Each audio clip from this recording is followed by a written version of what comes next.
Are you ready? Let's go!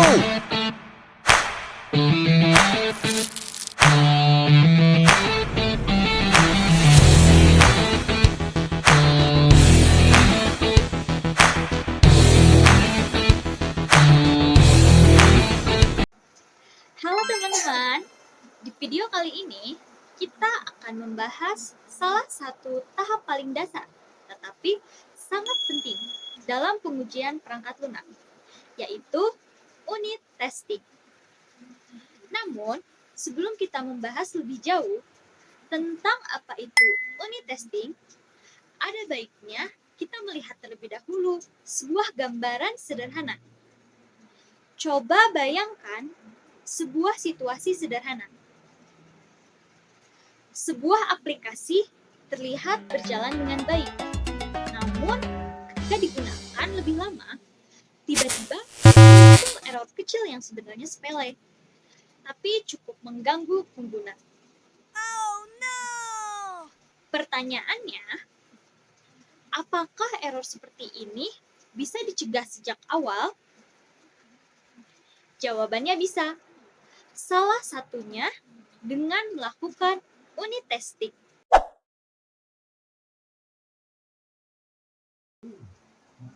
Setelah kita melihat gambaran singkat di awal tadi, sekarang kita masuk ke konteks yang lebih luas, yaitu bagaimana pengujian bekerja dalam pengembangan perangkat lunak. Dalam dunia pengembangan sistem, sebuah aplikasi tidak langsung dibuat, lalu digunakan begitu saja. Ada proses panjang di baliknya, mulai dari perancangan, penulisan kode, hingga pengujian.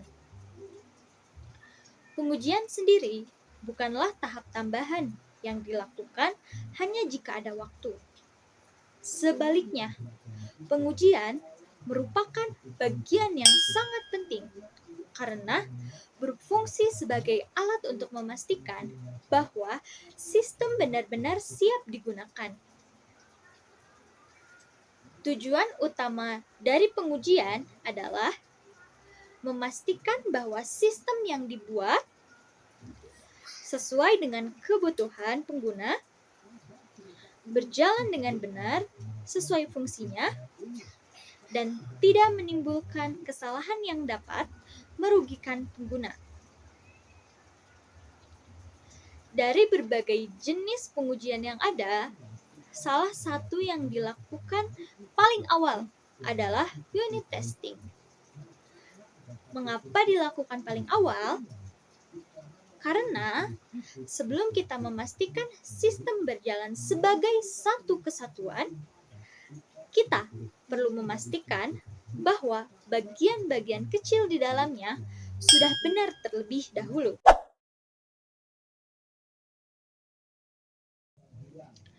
Setelah memahami pentingnya pengujian secara umum, sekarang kita bisa masuk ke pengertian unit testing itu sendiri. Nah, secara sederhana, unit testing adalah proses pengujian terhadap unit atau komponen terkecil dari sebuah program. Unit yang dimaksud di sini bisa berupa satu fungsi, satu metode, satu prosedur, atau satu modul kecil yang memiliki tugas tertentu. Yang perlu digarisbawahi adalah bahwa pada tahap ini, setiap unit diuji secara mandiri dan terpisah, tanpa bergantung pada unit lainnya. Artinya, pengujian tidak melibatkan alur sistem secara keseluruhan. Fokus utama unit testing adalah memastikan bahwa logika di dalam satu unit sudah berjalan sesuai dengan yang diharapkan. Jika satu unit gagal, maka perhatian pengembang langsung tertuju pada unit tersebut, sehingga proses perbaikan menjadi lebih cepat dan lebih terarah.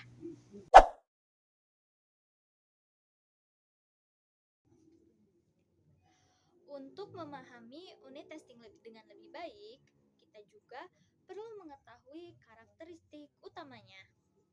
Pertama, unit testing dilakukan secara individual.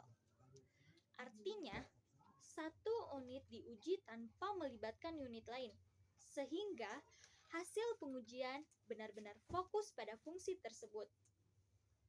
Kedua, unit testing biasanya dilakukan oleh developer yang menulis kode itu sendiri. Hal ini bukan tanpa alasan, karena developer paling memahami logika dan tujuan dari unit yang dibuat. Ketiga, unit testing dilakukan pada tahap awal pengembangan. Dengan demikian, jika ditemukan kesalahan, perbaikannya masih relatif mudah dan tidak memengaruhi banyak bagian sistem. Karakteristik inilah yang membuat unit testing menjadi fondasi penting sebelum sistem masuk ke tahap pengujian yang lebih kompleks.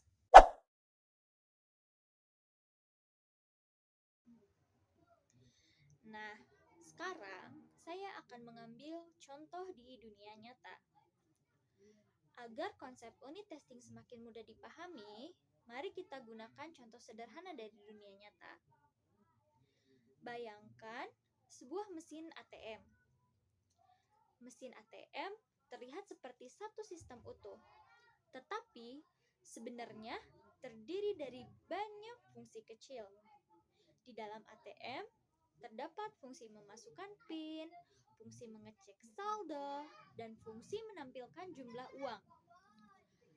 Pada unit testing, setiap fungsi ini diuji satu persatu. Sebagai contoh, fungsi pengecekan saldo diuji untuk memastikan bahwa saldo yang ditampilkan benar-benar sesuai dengan data yang tersimpan. Begitu juga dengan fungsi input PIN yang diuji untuk memastikan hanya menerima angka dengan jumlah digit yang benar. Jika salah satu fungsi ini tidak berjalan dengan baik, maka perbaikan dilakukan langsung pada fungsi tersebut tanpa harus mengurangi keseluruhan sistem ATM. Inilah gambaran sederhana bagaimana unit testing bekerja di dunia nyata.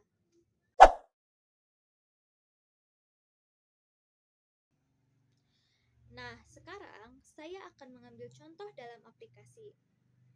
Sekarang kita pindah ke contoh yang lebih dekat dengan kehidupan, yaitu aplikasi pesan makanan.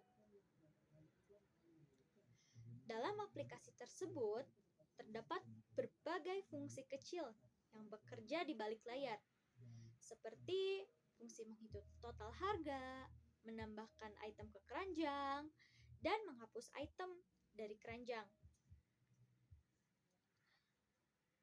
Pada tahap unit testing, fungsi-fungsi ini diuji secara terpisah. Sebagai contoh, fungsi perhitungan total harga diuji untuk memastikan bahwa setiap penambahan atau pengurangan item menghasilkan total yang benar. Selain itu, fungsi diskon juga diuji untuk memastikan bahwa potongan harga diterapkan sesuai aturan. Jika semua pengujian ini berhasil, maka fungsi tersebut dianggap siap untuk digunakan dan digabungkan dengan modul lainnya.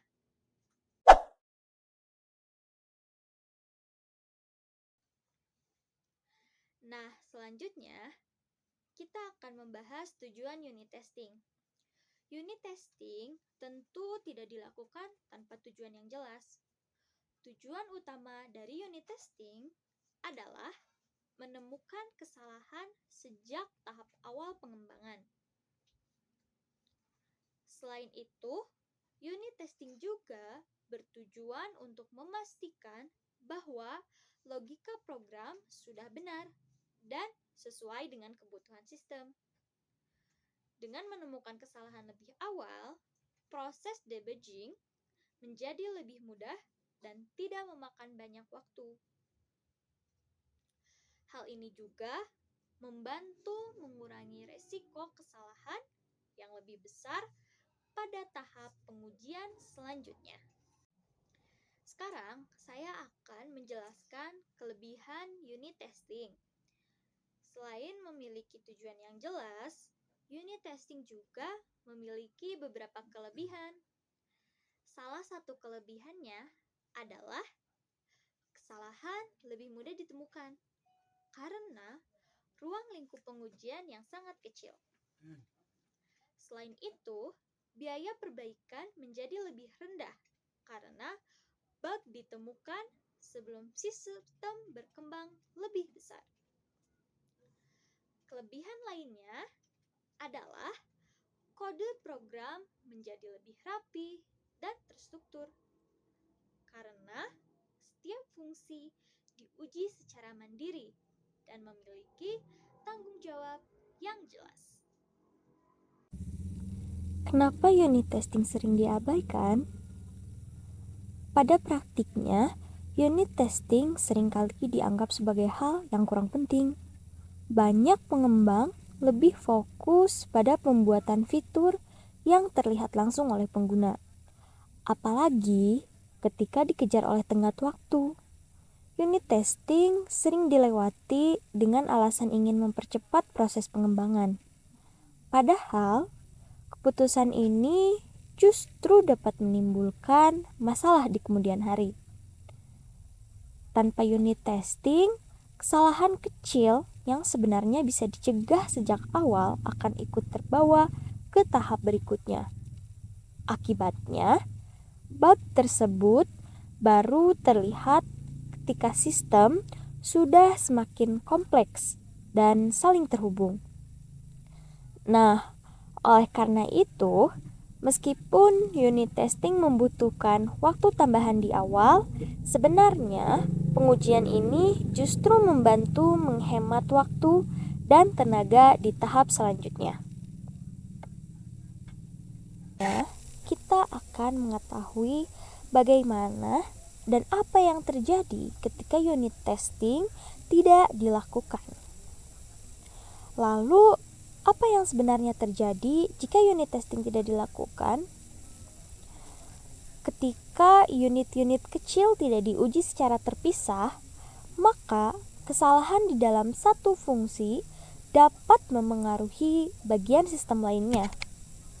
Saat semua modul sudah digabungkan, bug akan lebih sulit dilacak karena sumber masalahnya tidak lagi jelas. Akibatnya, proses debugging menjadi lebih lama dan lebih rumit. Pengembang harus menelusuri banyak bagian kode hanya untuk menemukan satu kesalahan kecil. Selain itu, resiko munculnya error saat aplikasi digunakan oleh pengguna juga menjadi lebih besar. Hal ini tentu dapat menurunkan kualitas sistem dan kepercayaan pengguna terhadap aplikasi tersebut.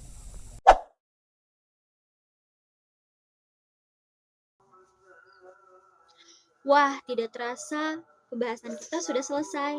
Sebagai penutup, dapat kita simpulkan bahwa unit testing merupakan tahap pengujian awal yang berfokus pada sebagian terkecil dari sebuah sistem.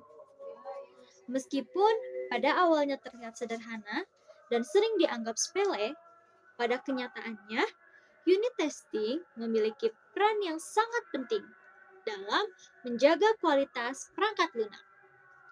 Sebab ketika setiap bagian kecil sudah dipastikan berjalan dengan benar, maka sistem secara keseluruhan akan memiliki dasar yang jauh lebih kuat. Oleh karena itu, sebelum sebuah sistem digabungkan dan diuji secara menyeluruh pada tahap berikutnya, setiap unit sebaiknya sudah berada dalam kondisi siap dan stabil. Dengan cara inilah, resiko kesalahan yang lebih besar di tahap selanjutnya dapat diminimalkan. Akhir kata, semoga penjelasan mengenai unit testing ini dapat membantu teman-teman memahami konsep dasarnya dengan lebih mudah dan lebih jelas. Terima kasih sudah meluangkan waktu untuk menonton, dan sampai jumpa di pembahasan selanjutnya.